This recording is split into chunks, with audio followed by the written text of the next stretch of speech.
In this, hi.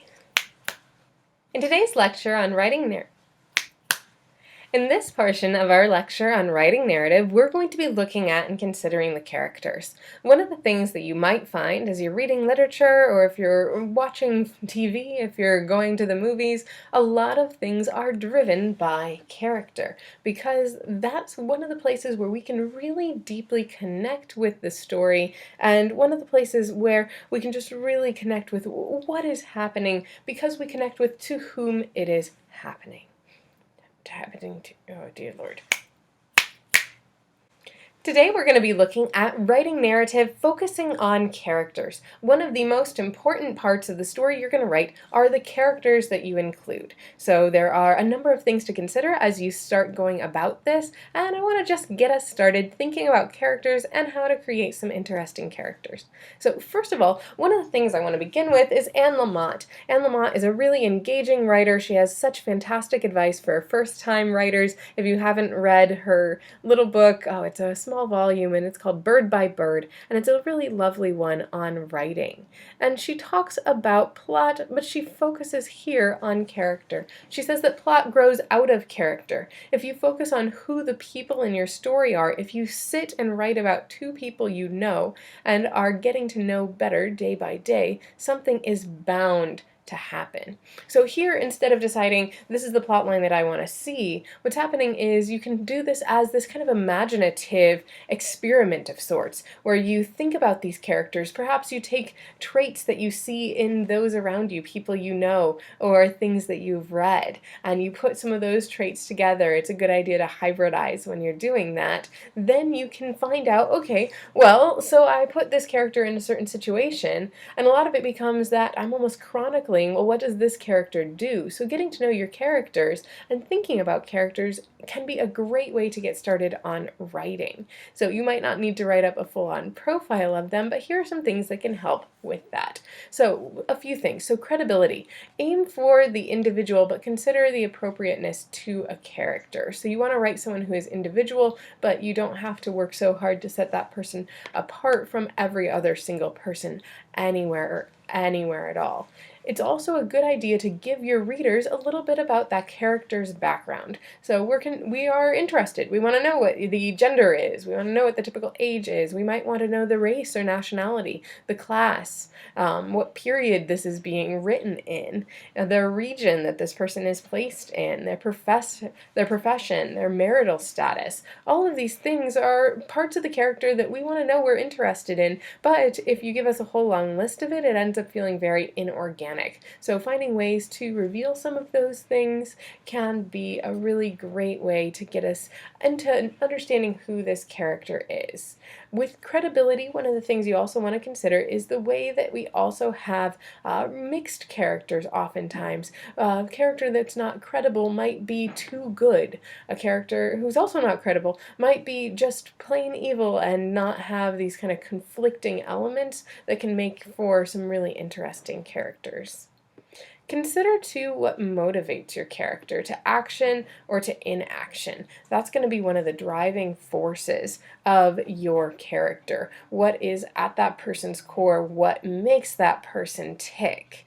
And it might be a few different things, and they might be in conflict, but thinking about that is a great way to get into characterization.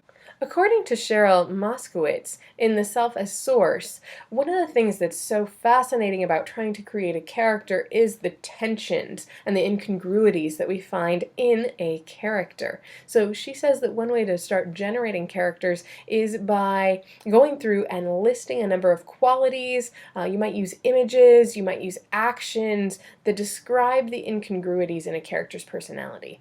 So for instance, if you have a character who is very posh, very high society. Perhaps this is a woman who loves going to the opera and she always wears a string of pearls. You might kind of start embodying some of this idea of elegance that she has in the way she dresses, the way she carries herself. It might be in the language and the language choices she uses. But then if you also give her some kind of small incongruity, so perhaps there is some gaudy piece of jewelry that she always wears and is never without, that kind of sticks out in her outfit, that could create some real interest. Right off the bat, and I'm just kind of throwing these ideas out there, I really want to know about if it's a gaudy brooch that she's always wearing. Where did that brooch come from? What does it mean to her? Because obviously it's something that's special, because it's out of place a little bit. So finding those incongruities can also be a really interesting way to develop that characterization. On the next slide here, what I've got is a scene from Barbara Kingsolver's, and this is from the Poisonwood Bible, and this is just a really great example of characterization. And this is written in the first person, and it starts with a description of where these people are from, and just the way that specific details are used really helps as that delves into these characters and starts the story. So here we're told, we came from Bethlehem, Georgia, bearing Betty Crocker cake mixes into the jungle. My sisters and I were all counting on having one birthday apiece during our 12-month mission. And heaven knows, our mother predicted, they won't have Betty Crocker in the Congo.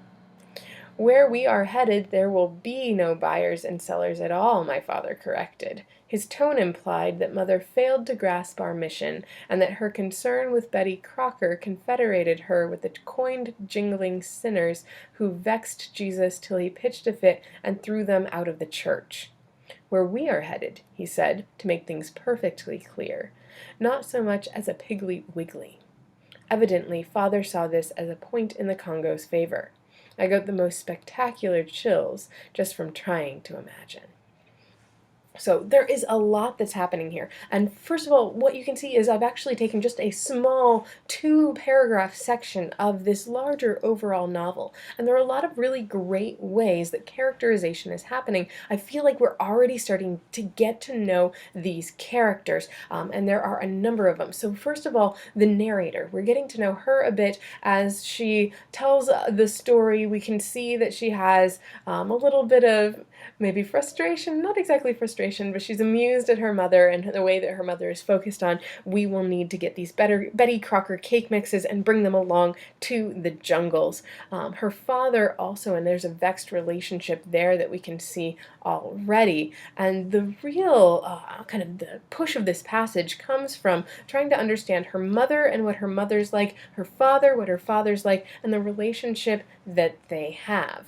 And it's so interesting because all of that comes down to this specific thing, that the mother insists on bringing a cake mix for each of the family members, and that's this way of connecting back to the home that she's leaving in Georgia, connecting back to the tradition that she has of making cake for their birthdays and using Betty Crocker, a specific one, to celebrate that. It shows a lot of the fears that the mother seems to have, but it also shows that she's not able necessarily to even articulate a lot of those larger fears, and instead they all comes down to this very small moment, these cake mixes, which become very important because they have so much symbolic weight put on them. And oftentimes we do that type of thing. This has a real ring of authenticity. We do those types of things in our lives where we can't control a lot of big things, but darn it, we can control those small things, and darn it, we are going to control those small things.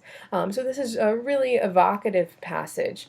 We also get this tension with how the father is reading this and how the father is relating to and seeing his wife and his mission. And this sets up a lot, and it sets up a lot with regard to character. So what's a great idea is, if there's a character that you've found really interesting, or a writer that you found really strong, go break open that book, look at it for a little bit, and see if there are some strategies that you can also use.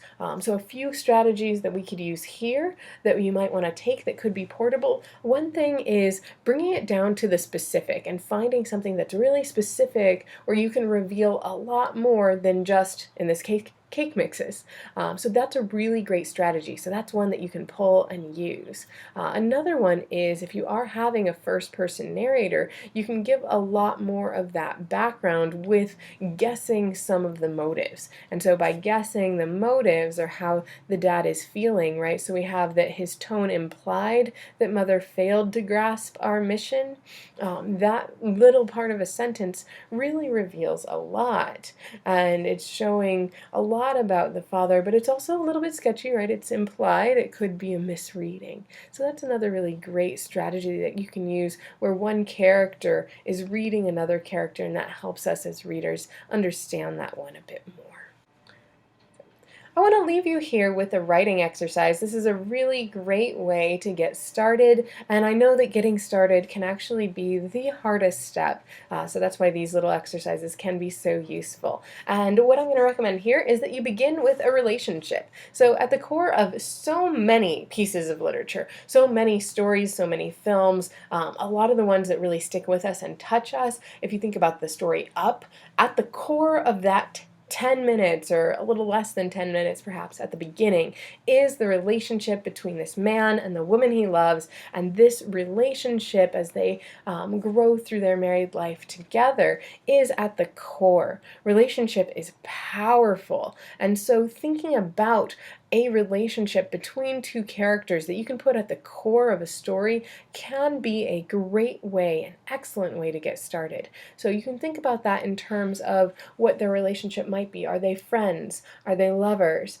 Are they parent and child? Are they siblings? Are they rivals? Are they long-lost friends? Are they evil twins? Actually, that's a little bit less likely. But any of these types of relationships can really be at the core of a story, and what you can do to get started is to just sit down, and it doesn't have to be the first scene, but write a short little scene in which one character expresses frustration with another character without any dialogue. Oh, there are so many ways to express frustration, and you don't have to actually say a thing or talk to each other at all. So that's one, just kind of here's a way to get started. If it works for you, that's fantastic. If it doesn't, try another strategy.